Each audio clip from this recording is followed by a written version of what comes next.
and welcome to SoCal Prep Report. I'm your host, Randy Rosenbloom, and as you can see, I'm not at my house. I'm not in North Hollywood. We're finally back in the studio here at LA 36, and we're thrilled to be here because that means we've improved a little bit with the COVID situation to come back in-house. Of course, as always, we're joined by Tarek Fattal of the Daily News, and Tarek's in a good mood tonight because he gets to cover the Boris Classic and talk about UCLA and USC basketball, which is one of his beats, UCLA. Tarek, good evening. How's it going, Randy? Good to see you. Always good to be in the studio. A little bit different. I've got a little bit nicer suit on. Usually, I'll be honest, I'm usually in my pajamas when I'm talking to you. Having done it from remote, it's good to be in studio talking sports, and we've got some good guests on deck for tonight. That's too much information about what your apparel is when you're on the air. Let's talk first about the Boris Classic. We're into the semifinals. The games are actually going on right now. Notre Dame, who I know you've been covering and has gotten great pitching in this tournament, is losing in the 7th inning tonight to Villa Park. Yeah, to be honest, when the tournament started, I thought Sierra Canyon was going to make a run, get a little deeper. They lost their first-round game. It's been Notre Dame that's been more the surprise, and right now they were down to 1 out, trailing to Villa Park. Cole Clark, though, you alluded to the good pitching. Cole Clark in that first game for Notre Dame was the one who got them their first win. And, you know, again, it's Notre Dame. They're a Mission League team. They know how to play. It's Tom Dill. He's been there for a long time, and they're always going to be a tough out. You know, we talked to Brett Kay last week, the head coach at J. Sarah. He told us he had a good team, an improving team, a young squad, and they're beating Orange Lutheran tonight at home in the other semifinal of the Boris Classic. It's the Trinity League. They're always going to go at it. You can't rat off anybody, like you said, J. Sarah. It doesn't matter where they are in their league standings, second, third. They go up against anybody, and they're going to have a chance to win. We're going to talk to Scott Pearson in a moment. He's the head baseball coach at Warren. He's been there 10 years. I knew him from his days at Roosevelt High School when he was doing great things with the Rough Riders, so we can talk city and southern section with Scott, and we'll get to him in a moment. But I do want to talk about SC and UCLA basketball because a lot of these guys are coming and going. Who's staying, who's opting out and going to play in the NBA draft? We just heard this week Johnny Juzang, the star of UCLA, the former Harvard-Westlake star, is going to be an NBA guy. At least he hopes to get drafted highly. And I know you cover that beat, Tarek. Your thoughts on some of the local guys who may move on? If you would have told me Jaime Jaquez, Johnny Juzang, Jules Bernard, Cody Riley, David Singleton, I mean the list goes, Jake Kyman over Santa Margarita, these guys, I covered all of them in high school, and if you would have told me they were the core to a Final Four run a year ago, I probably would have looked at you like you had a third eye. But those guys, they got to the Sweet 16 this year. It's been great to see their development. Johnny Juzang declares for the NBA draft. We'll see where he goes. He's projected to be maybe a second-round pick, maybe late first round. Depends on the team. He can really shoot it. Jules Bernard, testing the NBA waters. We're not sure. He's going to keep his eligibility. So he has to June 1st to decide if he wants to keep his name in or not. Jaime Jaquez, we know he's sticking around. Peyton Watson's going to the NBA draft. Two names we're still waiting on, and that's David Singleton and center Miles Johnson. We're not so sure what they're going to do with UCLA. What about USC? The Trojans have had movement. A lot of their players have moved out as well. So Ethan Anderson and Agagpolo, I'm losing his name right now. That's right. Both of them went to Wyoming. They teamed up with Jake Kyman, and they transferred to Wyoming. So I don't know, all three of them teamed up, kind of a Pac-12 package over to Wyoming. That'll be fun to watch. I guarantee you Wyoming is going to have some more Southern California fans. So when it comes to USC, that's pretty much the wrapping it up. And I know Mobley, Isaiah Mobley is going to go to the NBA too. He declared for the NBA draft. All right. Going back to UCLA for just a moment, today, Evan Manjikian, big guy, 6'8", played at Sierra Canyon, a role player for the Trailblazers, came off the bench. I loved his game. He gave them stability in the half-court game. They had stars like Amari Bailey, who's also going to UCLA. But Manjikian is going to walk on at UCLA. You cover the Bruins. Can he make an impact? I don't anticipate Evan Manjikian getting on the floor for Mick Cronin. But you know what? It's bigger than that, in my opinion. Evan Manjikian was at Crescenta Valley, and he could have stayed at Crescenta Valley and probably been the Pacific League MVP. What did he do? He did what most kids don't. He took the road less traveled. He transferred to Sierra Canyon knowing his his minutes would be limited. That's what he did. He got better in practice and earned a walk-on spot at UCLA. He's 6'8", he can shoot the three, he's an extra big body they can use to bang it in practice. There's value in that, and you know what? He's going to get a great experience just being in Pauley Pavilion, being part of the team, and like you said, playing with a teammate like Amari Bailey. Well, the baseball scene is what we're going to talk about. In the city section, it's still Granada Hills. The Highlanders are the best team. They haven't won an upper division city title in L.A. since 1984. The last time they got to Dodger Stadium was 86 at the highest level, and they lost to Grant. But they won it in 84. They did win invitational titles, which is the second 16. In the old days, they used to have the upper division of 16, and then the second 16 would have an invitational, and they won that 4 times between 2002 and 2010. But we do have Scott Pearson here, and he was in the LA City section at Roosevelt. Now he's the head coach at Warren. Scott, good evening. Thanks. Good evening. How are you? Thanks for having me. Good to see you. I'm a little disappointed in you right now. You lost 5-0. Why are you our guest?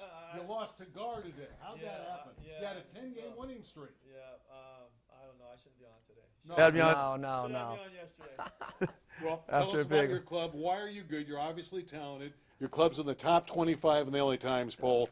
You've had a good run at Warren, but why is this team extra It's a special? special group. These kids have been with a lot of these kids have been with me for 4 years.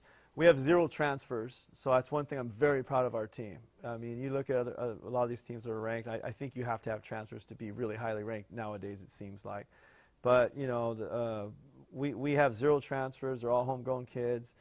5 of the kids played varsity as freshmen, and you know, we took our bumps a little bit that first year. But you know, I love freshmen on the varsity because they grow up, they become, man, they're dudes, and they're the ones that carry you, and that's what's happening now. You know, they're bought in, and they're great kids of character, and we preach that a lot. We talk a lot about character, almost as much as baseball. And when you have good character and you have good kids, then you're going to be successful. I wanted to ask you, Coach, kind of what's your approach? Are you a game-by-game guy? Do you guys have a goal list? You know, win the league, playoffs, you know, win the championship. You know, how do you approach getting these guys prepared, especially when you have talent? Yeah, we're game by game. We don't look past anybody.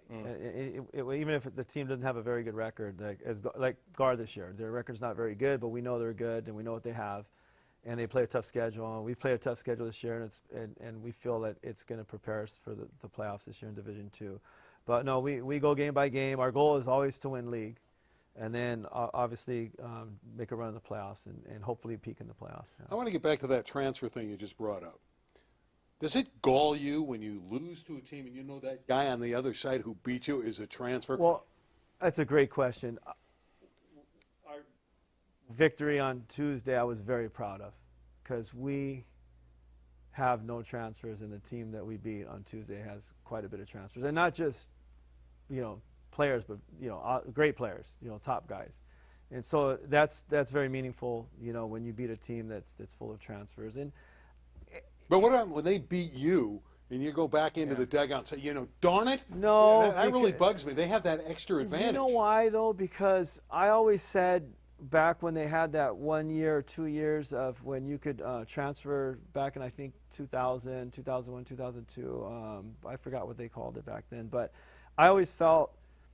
And, you know, I was a recipient of a good one, Ricky Romero, you know, from our rival school. And I just felt, you know, you shouldn't be held hostage to your school. If there's a good program, you're going to get developed. And even back then, I think we were kind of way ahead of the game is because our practice is a lot of development. Like, we work on developing kids. We want kids to be at the next level. And I tell the parents at our parent meeting, you know, our goal is not to win the CIF championship as much as it is to get your kid their college paid for.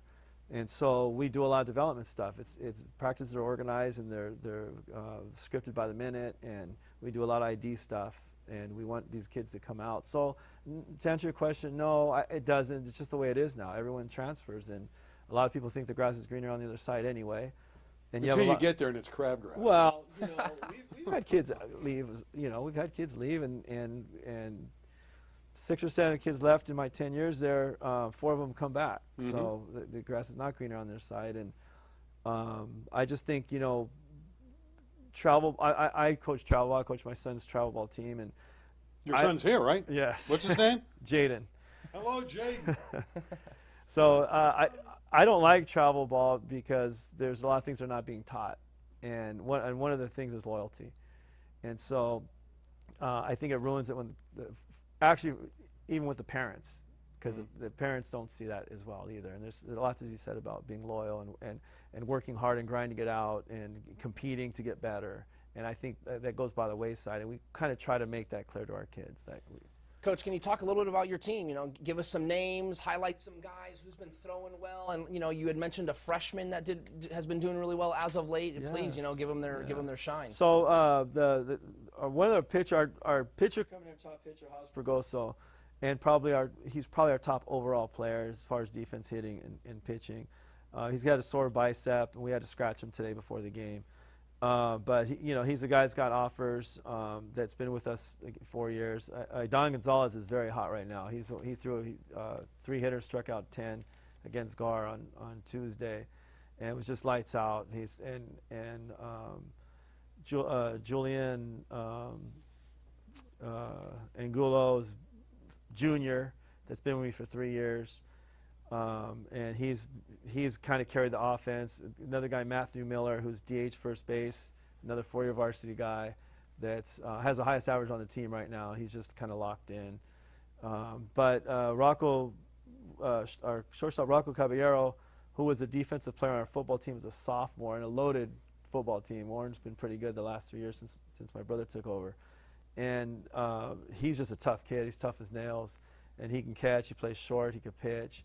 He's having a good year too. So these guys are all guys that have been with us in the program, and our catcher is doing a real good. Daniel Quadras, he's kind of come out of nowhere and blossomed. A really good receiver, catch throw guy.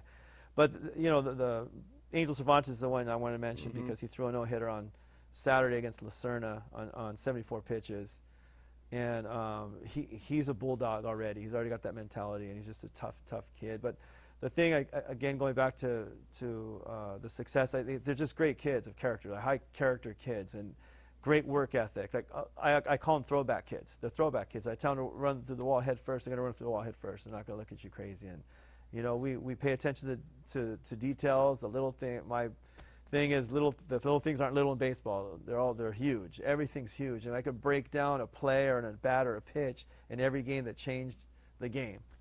And so today was one of them. Yeah. We had second and third no outs in the first inning after they scored 2, and we didn't score on that.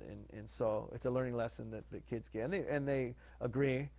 I have my big number 3 hitter up, and normally we're going to put the ball in there. We're going to bunt and get that run in. And then we're actually 2 bunts away from tying the game in the first inning. But you got your big guys who are hot, and Gulo's hit 5 home runs lately. So,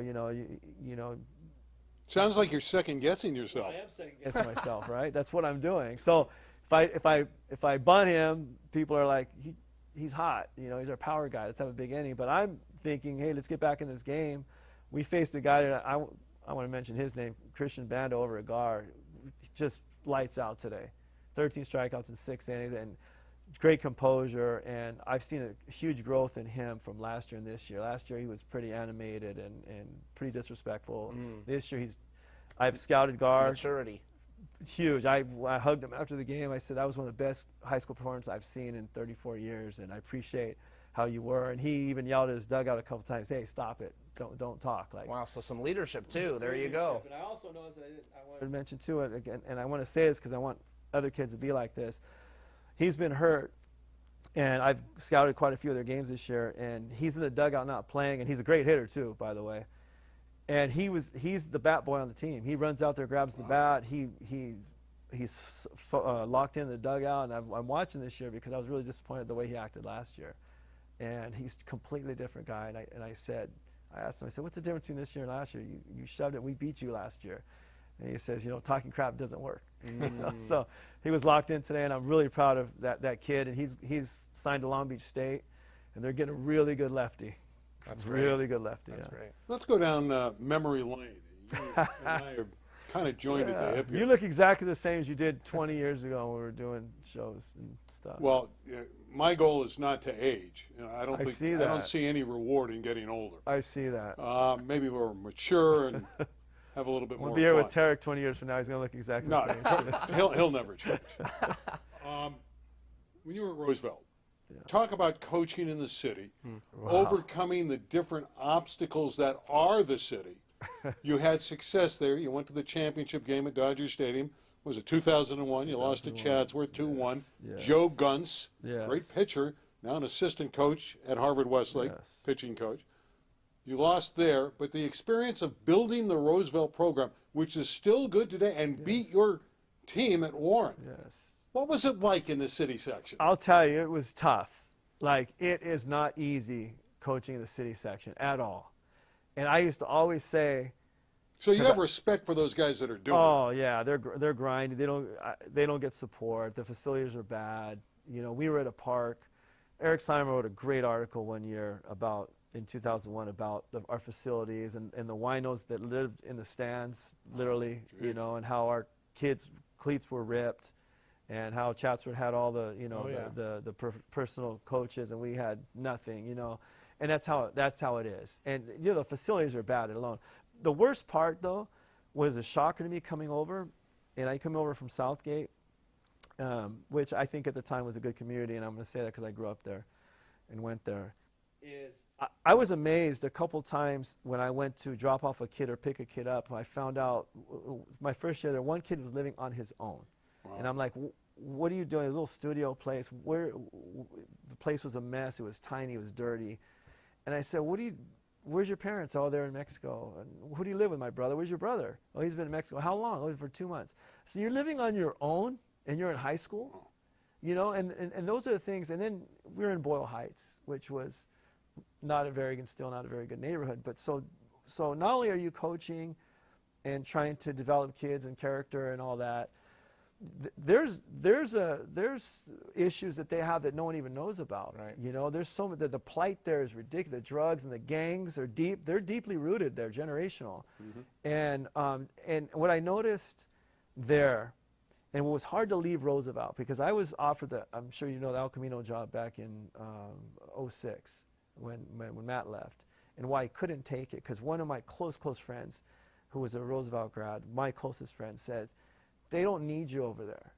The kids here need you, you know, and that resonated with me. And I was like, God. Then it must have been hard for you to leave Roosevelt, too. I'll tell you, when I left Roosevelt, first to coach at Cathedral for 3 years. I cried. I cried. I cried leaving the school to come to Warren. I was coaching at Cathedral for 3 years, but I was still teaching at Warren. And I remember leaving the school crying, and these gangster kids and hugging me. And just I was late. How'd that make you feel? I can tell you, I tried to change my mind, and I did change my mind. I tried to get my job back at Roosevelt, and I did get my job back at Roosevelt. It was it's a long story. It's a book, how that went. And God's plan was for me to be at Warren. But it was really interesting because one day I was late to work, and I was off campus because our school got shut. Our school got broken into 6 different schools with 6 different budgets and 6 different principals. Really weird at Roosevelt because we weren't performing well academically, and so the mayor took over. I don't know if you remember, Villanueva took over, and so my small school was off campus at East LA Occupational Center and Skill Center, and so there was no PE area, so we had to go to Lincoln Park. And so if I one day I drove late to work, and I had about 8 or 9 kids waiting for me that were supposed to go to class. They were in my PE class, but not that period, not first period. And I'm like, oh, coach, you're okay. I was about 10 or 15 minutes late. I don't know can't remember why I was. And they're saying, oh, and they all hugged me. And they said, we're so glad you're okay. We're going to go to class. I go, you guys were waiting for me? They go, yeah, we were worried because you weren't here yet. And you're always here early with the door open. I had a little cubby with the door open outside. It was a janitor's room. It was a makeshift office. It was an old janitor's custodian room. So I said, went back to my wife, these kids are special. They need adults in their life. Yeah. And the conversations that they would have that I would listen to are not like what I hear at Warren, or not what I grew up, or not what you're going to hear in Orange County. Different set of problems, huh? They were real problems. Real problems. They were basically growing up, raising themselves on the street. Wow. And the things they said are way above a high school kid. The things they were going through, what they were talking with boys and girls and partying and all this stuff was like, And I had fun as a high school kid, but that was sad. Does that make sometimes, Coach, we all know you got to get into a kid sometimes. And when those are real life problems happening, does it make it a little harder to keep those kids accountable, even though you know it might be what's best for them? So here's what's that's a great question. And here's what's interesting. My principal called me in the office one day. She said, Scott, what are you doing? Like, what is it that you're doing? I'm not saying that what you're doing is right or wrong. Your baseball team's winning. You're beating the teams in the Valley. You're traveling to Hawaii and Florida. And you're beating all these top teams. And you're getting your kids to overachieve. All your PE kids are dressing and running, even the gang kids. Like, what is it that you're doing? And I said, she goes, and I'm not saying it's right or wrong. I want to know because I want the classroom teachers to do the same, to get the kids to overachieve. And what I felt right away immediately, I said, well, because they generally know I care about them. They know I really care about them and I invest in them. But as far as your question about getting on the kids, those kids that are on the street, they crave discipline. It sounds weird. Yep. But they crave discipline. And I never disrespected those kids. But I did pull aside and say, what the heck are you doing? Listen to what's going on right now. And you can't do that. And this is why. And I'm really disappointed in you. And you come off a little hard, but with respect. And then they respect you. And then all of a sudden they know you care because nobody really cares about them. And I hate to say it, it's a sad thing to say, and it might not be politically correct, but I know because I was in it with them. There's kids that their parents don't care. And you know, sometimes it's because they're a single parent and they're busy working 2 jobs and they're trying to survive and they have 5 or 6 other kids to worry about. But there's a lot of things going on in the inner city that, and I always said this, it'll be funny if Tom Usmore listen to this. I always said this to my friends, my coaching friends. Tom Usmore would never go through what I have going through right now. You know, he's got that beautiful field, and he's, you know, like that's when he was at Chatsworth. Now he's even better off. Now he's better off. I know that. I know that. Tom, I love you, man. You're an amazing coach. You're my mentor. I appreciate all you helped me with throughout the years. But I would always say that Tom would never go through one. Eric wrote an article, and he followed me one day.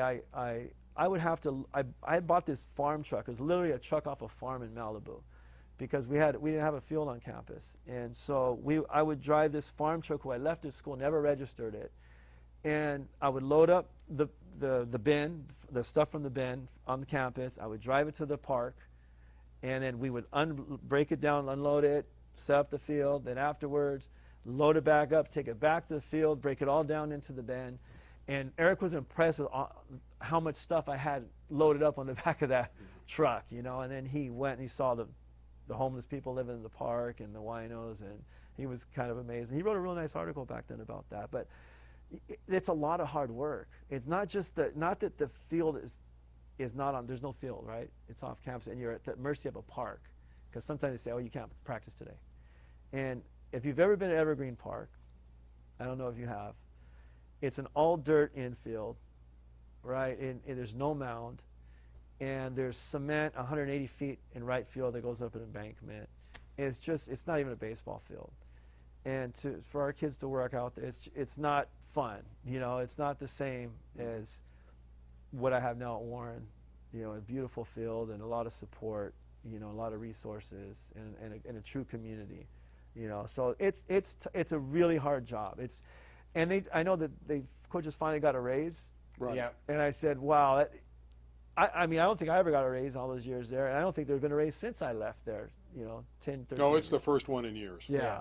So they deserve way more than that. Yeah, they do. I mean, because it's not easy. It's really not. There's a lot of things going on that hinder your job. And like I said, the plight of just being in the inner city is tough, as it is. You know, we're happy to be back in studio because COVID took us away from the studio. That's not a big deal. What you went through, and I know you okayed this subject matter, you lost a 39-year-old son to COVID. How has that affected you as a coach? And more importantly, how has that affected you in your life, and how will you be able to cope with losing such a young man who you love so much? Yeah, it's not easy. You know, my son Brian played for me in high school, in 4 years at 3 different schools. And so, you know, he was going to coach again with me this year. He coached my first year at Warren. He was going to coach again this year. He was super excited. My grandson, his son, is an 8th grader right now that feeds into Warren. So it was, you know, obviously he went in with COVID. You never think he's going to die, you know. And when he went on the ventilator, he went 4 hours later. So it was a shock, you know, and so it's a struggle almost daily. It's really tough. And I think with such a great group of high school kids, and I have to say my administration is unbelievable. It's, you know, we're in the kid business, and I've been around 30 years, you know, coaching 34 years, and been through many administrations, obviously. I've never seen an administration that's so focused on what's best for the kids and generally loving the kids. And she's that same, and they're the same way, our principal and our assistant principal, our athletic director. It's the same way with the coaches. Like, you know, they've been super supportive.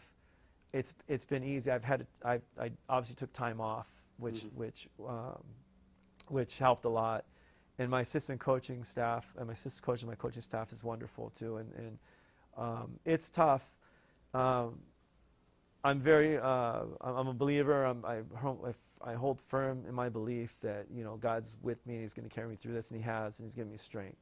So with that and my family, my wife and my 3 kids, but now it's, you know, we talked about baseball taking time off, you know, taking your mind off the tragedy, which it does, except the fact that the last conversation I did have with my son, where he wasn't on Ativan 2 days before he passed away, he was fine. He was going to go home that day. Is I was watering the field first day of school, and he was like, and we were FaceTime. He was like, "Dad, let me see the grass. Let me see the grass. I want to see the grass." And you know, I'm watering the infield while I'm showing him the grass for, you know, half an hour. And I just thought that was kind of funny. I was laughing to myself at him, like, we're talking, but he's looking at the grass the whole time I'm watering, right? And it was a really great baseball conversation.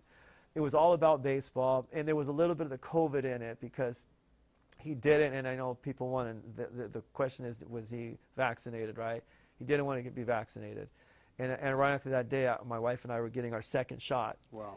And I told him that, but I told him this, I said, you know, we're getting our second shot. I said, knowing what you're going through now in the hospital, would you have gotten vaccinated? He said, absolutely, 100% I would, you know, I would. So, and again, even that day, he was supposed to go home that day. Wow. You know, I didn't think he was going to pass away 3 days later, 4 days later. Well, Scott, you're a special guy. I've known you for a long time, and that's why I wanted you on the show. Thank you. I know for most people, they probably wouldn't want to share that story, but I know for you, it's therapeutic. It is. Now it is. And it's great to see you again. You look Thank you, great. You have a too. great family. You got a great son over here. Thank you. And I hope life treats you well. Thank you. Appreciate it. Thank Scott you. Pearson, Thank great you for guy. having us on. And can I make one suggestion? Sure. before I leave? I wear makeup. Is that the suggestion? No, I was a little disappointed. I didn't get the makeup treatment this time because you used to always make me look really good on here. We don't have any angel bobbleheads. We're doing Orange County. Well, we can get baseball. that done. We Okay, can it's get got to that get. I'm gonna send you guys. I'm gonna drop them off because I drive by here every day on the way to work. I'm dropping you off some angel bobbleheads. Larry Zaval, our producer, You got that? Yeah. he said thumbs up on that Next one. show, I want to see angel bobblehead. You'll All get some. Thank you got Thank you, Scott. Everybody's talking to Scott Pearson. All right, we got about a minute left. Tarek, what are you covering this week? Oh, man, I'm actually going to cover some Foothill League baseball. Hart High School has a chance to wrap up their Foothill League championship. They got a 2-game series with Valencia, who's 2 games back. So if Valencia can win 2 in a row over Hart, they'll get a share of the Foothill League title. That's where I'll be next week. What are you most excited about that you covered this week? This week? I'm throwing these questions at you yeah, fast I'm like, and well, furious. yeah, more West Valley League baseball. It's the city section. There's only a couple weeks left. We got to see who's going to get what seed for the city section playoffs, who's going to get back to Dodger Stadium. I wrote a story on Dominic Cervantes, was a freshman for Birmingham when they won the CAF city title in 2019. Now he's a senior. He's trying to get back to Chavez Ravine, so we'll see if he does that. Yeah, at one point, Birmingham had won 3 in a row. They had the 1 year off, and then San Pedro won last year. Birmingham's right in the thick of it, but again, I like Granada Hills. The Highlanders have a great team. All right, that's going to wrap it up. Next week, we're going to have a football show. It's draft night, the NFL draft, and a lot of local kids who played high school here are going to be in that draft. Guys like Kayvon Thibodeau and Matt Corral. Those are some pretty big names, but they were great stars locally here in Southern California. I want to thank again Scott Pearson from the very fine Warren Bears baseball program, and of course Tarek Fattal to my left. That's going to wrap it up. Next Thursday, 9 o'clock, draft show right here. You're going to love it on LA 36. Good night, everybody.